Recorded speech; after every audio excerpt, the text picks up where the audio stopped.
Zalorian's suggestion is met with nods and murmurs of agreement. Another council member, a hulking insectoid being with compound eyes and shimmering carapace, stands to address the gathering. I second Zalorian's proposal. The insectoid council member buzzes, but I suggest we make it more interesting. Let us place wagers on the origin of this vessel. Whoever correctly guesses the species responsible for its creation shall win a prize from the great galactic treasury. The chamber erupts in a flurry of excited chatter as the council members begin to place their bets. Some speculate that the ship might belong to the long-extinct Kolari, known for their unusual alloys and unconventional ship designs. Others believe it could be a relic of the mysterious Exanteri, a species that vanished without a trace eons ago. Amidst the lively discussions, Raylis, the only human council member, sits in silence, a cryptic smile on their face. Their sleek, cybernetic enhancements and advanced attire are in stark contrast to the primitive ship on display. As the newest member of the council, they had faced significant skepticism from their peers when they first arrived. The knowledge of humanity's true capabilities is a closely guarded secret, and Raylis takes quiet satisfaction in knowing that their species' technological advancements surpass even the wildest imaginings of their fellow council members. As the betting concludes, Xyloth calls for order once more. "It is decided then," he declares, "we shall dispatch a fleet to capture this ancient vessel. Once it is in our possession, we shall study it thoroughly and unravel the mysteries of its creators. And of course, we shall determine the winner of our little wager." The council erupts in applause, their excitement palpable. Little do they know that the supposed ancient warship is a deliberately planted piece in humanity's grand scheme, a gambit to gauge the Galactic Council's reaction and assess their technological prowess. As the council members disperse, preparing for the retrieval mission, Raylis remains seated, their smile growing wider. They activate a hidden communication device, sending a coded message back to Earth. Phase 1 complete. The bait has been taken. Light years away, in a top-secret underground facility on Earth, a group of human military leaders and scientists receive Raylis's message. They exchange knowing looks, their faces illuminated by the glow of advanced holographic displays and the soft, pulsing light of quantum computers. Admiral Thorne, a battle-hardened veteran with piercing eyes and a scar running down her left cheek, leans forward, her gaze fixed on the main screen. "Excellent," she says, her voice heavy with anticipation. "The Galactic Council has underestimated us for far too long. It's time we show them what humanity is truly capable of." She turns to face her team, a group of the brightest minds and bravest soldiers humanity has to offer. "Prepare the Prometheus for deployment," she commands, referring to the true marvel of human engineering. A warship so advanced that it makes the ancient vessel appear to be a child's toy in comparison. As the team springs into action, a sense of excitement and purpose fills the room. They have been waiting for this moment, the chance to prove humanity's worth on the galactic stage. The Prometheus, with its cutting-edge weaponry, impenetrable defenses, and revolutionary propulsion system, is the culmination of centuries of clandestine research and development. Unbeknownst to the Galactic Council, humanity has been watching, learning, and adapting. While the Council members continue to mock and underestimate them, humans have been quietly building their strength, forging alliances with other overlooked species, and preparing for the day when they will take their rightful place among the stars. As the Council's retrieval fleet approaches the ancient vessel, light years away, Earth's defenders stand ready, waiting for the moment when the truth will be revealed. The Prometheus, the pinnacle of human technology, lies in wait, hidden from prying eyes, ready to strike when the time is right. The stage is set for a clash of civilizations, a confrontation that will shake the foundations of the Galactic Council and forever alter the course of the universe. For in their hubris and complacency, the Council has unwittingly awakened a slumbering giant, a species with the determination, ingenuity, and sheer audacity to challenge the status quo and forge a new path forward. As the Council's fleet draws closer to the ancient ship, the humans on Earth watch with bated breath, knowing that the true test of their resolve is about to begin. The Prometheus, a symbol of humanity's resilience and indomitable spirit, stands ready to lead the charge, to prove once and for all that appearances can be deceiving, and that the future belongs to those who dare to dream big. As the Council members take their seats in the Grand Chamber, the atmosphere is electric with anticipation. The annual meeting of the Galactic Council is always a significant event, but this year there's an undercurrent of excitement as rumors circulate about a groundbreaking discovery.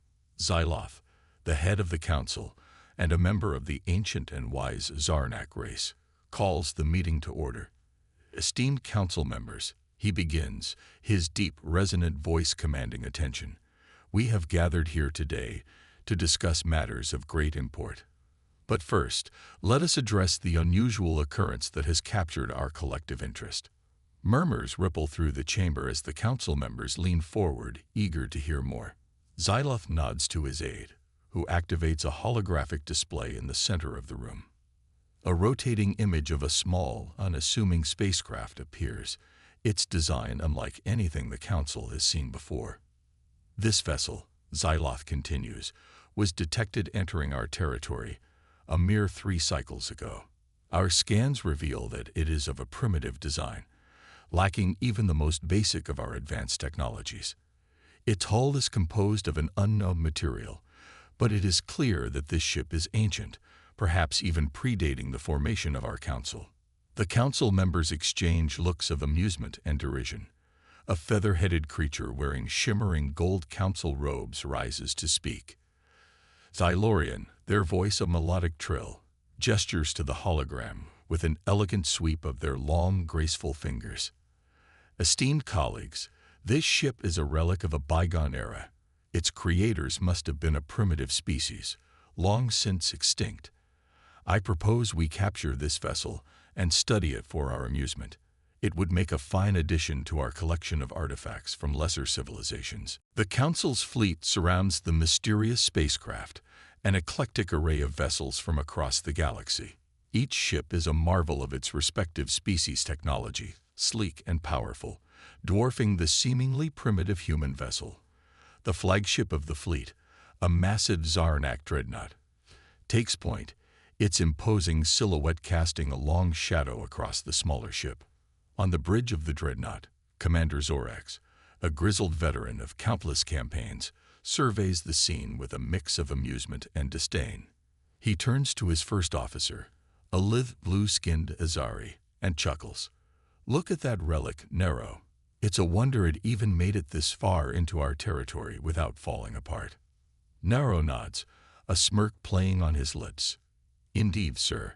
It's almost an insult to our fleet to waste our time on such a primitive vessel.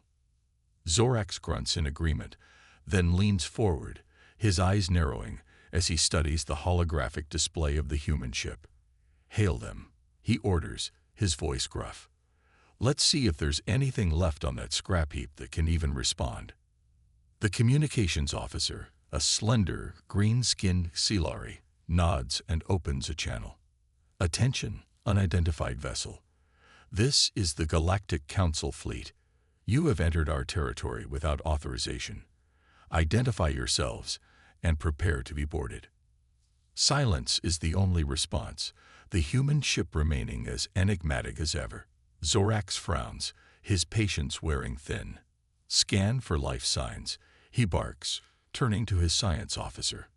The science officer, a spindly, multi-armed Thalaxian, runs a series of scans, his brow furrowed in concentration. After a moment, he looks up, confusion etched on his face. Sir, the scans are inconclusive. The ship's hull is composed of an unknown material that's interfering with our sensors. We can't get a clear reading on what's inside. Zorax's frown deepens, a hint of unease creeping into his voice. Unknown material. How is that possible? Our scans should be able to penetrate any known substance in the galaxy.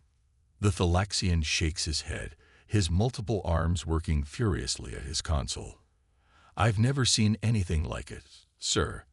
It's almost as if the material is absorbing our scans, rendering them useless. A murmur of concern ripples through the bridge crew, the first hints of doubt creeping into their minds. Zorax, however, is undeterred. No matter, he growls, we'll just have to do this the old-fashioned way. Prepare the tractor beams.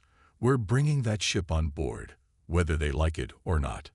The Council's fleet springs into action, powerful tractor beams locking onto the human vessel. Slowly, inexorably, the smaller ship is drawn toward the dreadnought's massive hangar bay, like a moth to a flame. As it disappears into the cavernous maw of the flagship, a sense of unease permeates the fleet, an unspoken feeling that they may have bitten off more than they can chew. Inside the hangar bay, the human ship sits silently, dwarfed by the towering walls and the bustling activity of the Council's technicians and scientists. They swarm over the vessel, scanning and probing, their curiosity piqued by the unfamiliar technology.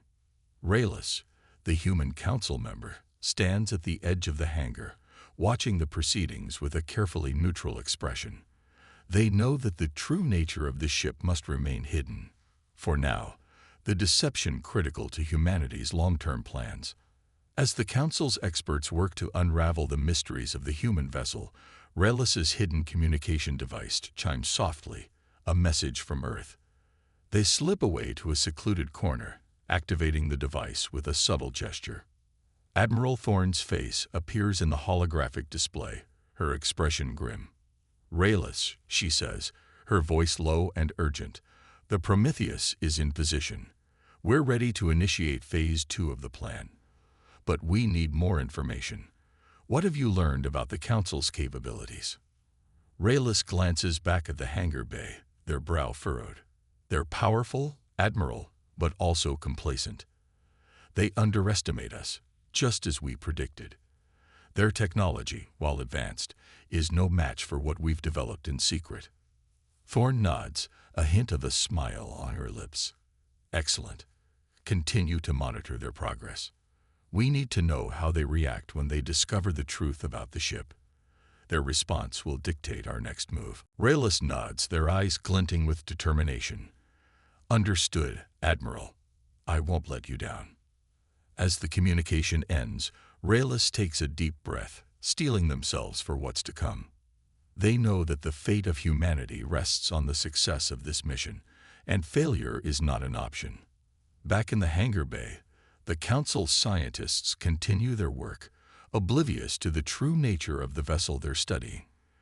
They marvel at the strange materials and unfamiliar technology, their curiosity growing with each passing moment. But as they delve deeper into the ship's secrets, they begin to uncover hints of something far more advanced than they ever imagined. Whispers of impossible alloys and quantum computing systems filter through the hangar, the first seeds of doubt taking root in their minds. Zorax, watching from the observation deck, feels a growing sense of unease. He turns to Nero, his voice low and concerned. There's something not right about this ship, Nero. I have a feeling we've stumbled onto something far bigger than we ever anticipated. Nero nods, his face grim. I agree, sir. Perhaps we should inform the Council, request further instructions. Zorax shakes his head, his pride warring with his instincts. No, not yet. We'll continue our investigation, uncover the truth of this vessel on our own. The Council trusts us to handle this, and that's exactly what we're going to do. As the Council's fleet hovers around the dreadnought, the tension mounts, the air thick with anticipation. On Earth, Admiral Thorne and her team watch the events unfold, their fingers poised on the triggers of their most advanced weapons. The stage is set for a revelation that will shake the foundations of the galaxy, a twist that no one, save for the humans, could have ever predicted. As the Council scientists delve deeper into the human ship's secrets, they edge ever closer to a truth that will change everything. A truth that will shatter their illusions of superiority and force them to confront the reality of humanity's true potential. And in the shadows, Raylus watches, a silent guardian, ready to step in and guide the Council towards a new era of cooperation and understanding. or to unleash the full might of humanity's hidden arsenal, should the need arise.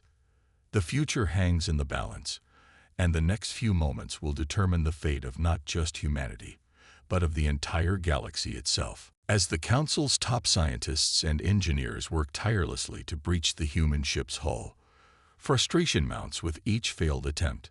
The vessel's exterior remains impenetrable, defying even the most advanced tools and techniques in the Council's arsenal. Dr. Zeranox, the lead scientist, frowns at the readouts on her holographic display. Her tendrils twitch with agitation as she turns to her colleague, a burly, red-skinned Kragorian named Thoris. "This is impossible," she hisses, her voice laced with a mix of frustration and awe. "We've tried every known method of breaching a ship's hull, and nothing works. It's as if this material absorbs all energy directed at it." Thoris grunts, his massive fists clenched at his sides. "We can't let this ship make fools of us," he growls, his eyes narrowing. "The Council is counting on us to uncover its secrets. We need to find a way inside, no matter what it takes." Dr. Zeranox nods, her mind racing with possibilities. She turns to her team, a group of the finest minds from across the galaxy. "We need to think outside the box," she declares, her voice filled with determination. "If our conventional methods won't work, then we must devise new ones. This ship represents a technological leap beyond anything we've ever encountered, and it's our job to unravel its mysteries." As the scientists and engineers redouble their efforts, Raylis watches from a distance, their expression unreadable. They know that every moment the Council spends trying to breach the ship's hull brings them one step closer to the truth, a truth that will change the balance of power in the galaxy forever. Raylis activates their hidden communication device once more, entering a secure frequency. "Admiral Thorne," they murmur, their voice low and urgent. The Council's scientists are getting closer to discovering the ship's true nature. They're beginning to suspect that there's more to this vessel than meets the eye. On the other end of the line, Admiral Thorne's holographic image flickers to life, her face set in a grim expression. "Understood, Raylis. It's time to move to the next phase of the plan. The Prometheus is ready to reveal itself, but we need you to set the stage." "You know what to do." Raylis nods, their eyes glinting with determination. "I won't let you down, Admiral. The Council will soon learn the true power of humanity, and they'll have no choice but to accept us as equals." As the communication ends, Raylis takes a deep breath, steeling themselves for the task ahead. They approach Dr. Zeranox, their face a mask of concern and curiosity. "Doctor," they begin, their voice carefully measured, "I couldn't help but overhear your conversation. Is it true that you've been unable to breach the ship's hull?" Dr. Zeranox turns to Raylis, her tendrils twitching with surprise. "Council member Raylis," she says, her tone respectful yet strained, "yes, it's true. This ship is unlike anything we've ever encountered. Its hull is composed of a material that defies our understanding, and we've been unable to find a way inside." Raylis nods, their expression thoughtful. "I see. And have you considered the possibility that this ship might be of human origin?" A stunned silence falls over the gathered scientists and engineers, their eyes widening in shock. Thoris is the first to find his voice, a harsh bark of laughter escaping his lips. "Human origin? Impossible. Humans are a primitive species, barely capable of interstellar travel. They couldn't possibly have created a ship this advanced." Raylis simply smiles, their eyes glinting with a hint of amusement. "Ah, but appearances can be deceiving, can they not? The humans have been part of the Galactic Council for some time now, and yet we know so little about their true capabilities. Perhaps we've underestimated them." Dr. Zeranox frowns, her mind racing with the implications of Raylis's words. "But if this ship is indeed of human origin," she muses, her voice low and thoughtful, "then that would mean that the humans have been hiding their true technological prowess from the rest of the galaxy." Raylis finishes, their smile widening. "And that the balance of power in the Council may be about to shift in ways none of us could have ever imagined." As the weight of Raylus's words sinks in, a palpable tension fills the air. The scientists and engineers exchange glances of disbelief and uncertainty, their confidence in the Council's superiority suddenly shaken to the core. Raylus watches, their own anticipation growing, as they sense the growing realization among the Council's experts. They know that the groundwork has been laid, the seeds of doubt planted in the minds of the galaxy's most brilliant minds. And now, all that remains is for the truth to be revealed, for the human ship to unveil its secrets, and for the Prometheus to make its grand entrance. The pieces are falling into place, the stage set for a confrontation that will reshape the very fabric of galactic society. As the Council's scientists and engineers redouble their efforts, driven by a newfound sense of urgency and purpose, Raylus slips away, their role in this elaborate dance complete. They know that the coming moments will be critical, that the fate of humanity and the galaxy as a whole hangs in the balance. And yet they feel a sense of calm, a quiet confidence in the strength and resilience of their species. For too long, humans have been underestimated, dismissed as primitives and upstarts by the older, more established races of the galaxy. But now, as the truth of humanity's power and potential stands poised to be revealed, Raylus knows that the time has come for their people to take their rightful place among the stars. No longer will they be content to be mere observers, watching from the sidelines as the great powers of the galaxy shape the course of history. Instead, they will be the ones to forge their own destiny, to stand tall and proud as equals among the most advanced civilizations in the universe. And as the Council's experts work to unravel the mysteries of the human ship, Raylus knows that the first step on that journey is about to be taken, a step that will forever change the course of the galaxy and the fate of all who inhabit it. The stage is set, the players in place, and the curtain is about to rise on a new era of galactic history, an era in which humanity will take center stage, and nothing will ever be the same again. As the Council's scientists and engineers work tirelessly to breach the human ship's hull, a sudden hush falls over the hangar bay. A hidden panel on the ship's exterior slowly slides open, revealing a cryogenic pod, its surface sleek and gleaming under the harsh lights. The Council members gather around the pod, their eyes wide with anticipation and trepidation. Zorax, his hand resting on the hilt of his plasma blade, steps forward, his voice low and cautious. What is this? Some kind of stasis chamber. Dr. Zeranox, her tendrils twitching with excitement, runs a scanner over the pod's surface. It appears to be a cryogenic pod, designed to keep its occupant in a state of suspended animation. The technology is unlike anything I've ever seen before. As the pod begins to hiss and whir, the Council members take an unconscious step back, their eyes fixed on the opening hatch. A cloud of frigid mist billows out, obscuring the pod's interior for a moment before dissipating to reveal a single humanoid figure.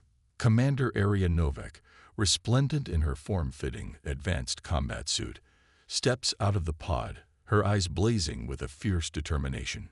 She surveys the gathered Council members, her gaze sharp and assessing, before speaking in a voice that commands attention. I am Commander Aria Novak of the United Earth Federation. I demand to know the reason for my detainment. A stunned silence falls over the hangar bay, the Council members exchanging glances of shock and disbelief. Zorax, his face a mask of confusion and anger, steps forward, his hand tightening on his weapon. A human. Impossible. Your kind lack the technology to create a ship like this, let alone a stasis pod of this caliber. Aria fixes Zorax with a piercing glare, her lips curling into a slight smirk. Appearances can be deceiving, Counselor. The United Earth Federation has made great strides in the centuries since we first ventured into the stars. Our technology has advanced far beyond what you could possibly imagine. Raylus, standing at the edge of the gathered crowd, feels a surge of pride at Aria's words. They know that this moment marks a turning point in galactic history, a moment when the true power and potential of humanity will be revealed to the rest of the universe. Dr. Zeranox, her scientific curiosity overriding her shock, steps forward, her scanner still clutched in her tendrils. But how is this possible? Our scans of your ship revealed no signs of life, no indication that anyone was on board. Arya nods, her expression one of calm assurance. That was by design, Doctor. Our stealth technology is among the most advanced in the galaxy, capable of fooling even the most sophisticated scanning systems. We chose to reveal my presence only when the time was right. Zorax, his face flushed with anger and embarrassment, takes a threatening step forward. You dare to mock the Galactic Council, to infiltrate our territory with your primitive ship and then claim superiority over us. Arya simply raises an eyebrow, her hand drifting casually to the sleek, compact weapon holstered at her hip. Mock you? No, Counselor. We simply wish to assess your capabilities, to see how you would react to a ship that defied your understanding. And now that we have our answer, it is time for you to learn the truth about the United Earth Federation. With a fluid motion, Arya taps a series of commands into a hidden control panel on her suit, her eyes never leaving Zorax's face. Prometheus, decloak and prepare for boarding. It's time to show the Council what human ingenuity can achieve. A collective gasp ripples through the hangar bay as a shimmering, translucent shape begins to materialize beside the ancient human ship.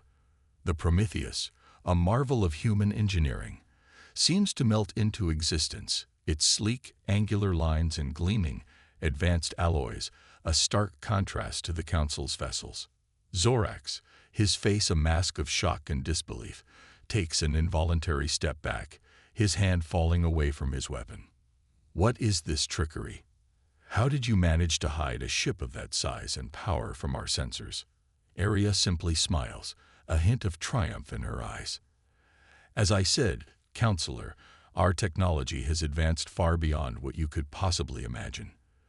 The Prometheus is just one example of what the United Earth Federation is capable of achieving. As the Council members stare in awe at the Prometheus, Raylis feels a surge of excitement and anticipation. They know that this moment will forever change the balance of power in the galaxy, that humanity will no longer be content to sit on the sidelines and watch as the great powers shape the course of history. Arya, her voice ringing out clear and strong, addresses the gathered Council members. For too long, the United Earth Federation has been content to observe from the shadows, to watch as the Galactic Council shape the course of galactic affairs. But no more. Today, we step out of the shadows and into the light, ready to take our place as equals among the most advanced civilizations in the universe. She fixes each Council member with a piercing gaze, her words heavy with meaning and purpose. We come not as conquerors, but as partners. We seek to forge a new era of cooperation and understanding between our peoples, to share our knowledge and technology for the betterment of all. Dr. Zaranox, her scientific curiosity piqued, steps forward, her tendrils twitching with excitement.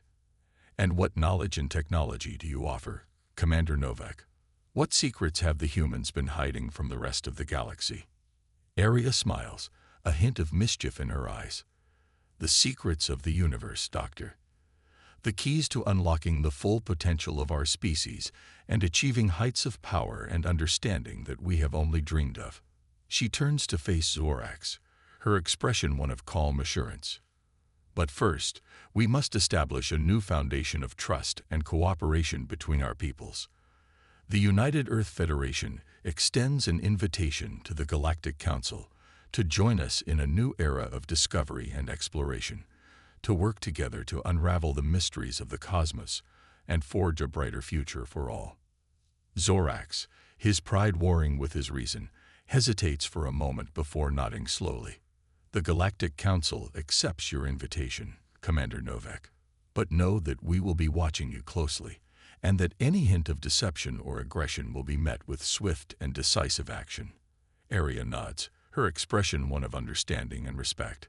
Of course, Counselor. We would expect nothing less from the guardians of galactic peace and stability. Together, we will build a new future, one in which all species are equal and all voices are heard. As the Council members begin to disperse, Their minds reeling with the implications of this momentous encounter, Raelis feels a sense of pride and accomplishment. They know that the road ahead will be long and challenging, that there will be obstacles and setbacks along the way. But they also know that humanity has taken its first, crucial step into a new era of galactic history, an era in which their species will play a vital role in shaping the destiny of the universe.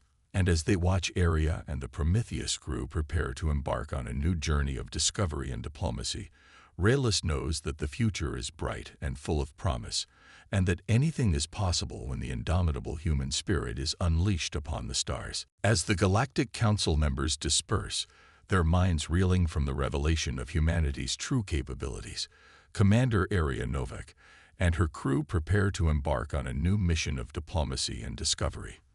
The Prometheus, the pinnacle of human engineering and a symbol of their resilience and ingenuity, stands ready to carry them to the far reaches of the galaxy, to forge new alliances and uncover the secrets of the universe.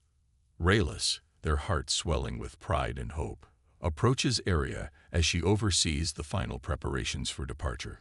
Commander Novak, they begin, their voice filled with respect and admiration. On behalf of the United Earth Federation, I want to thank you for your leadership and courage. Your actions today have changed the course of galactic history and opened up a new era of possibility for our people. Aria turns to face Raelis, her eyes shining with determination and purpose. Thank you, Counselor Raelis.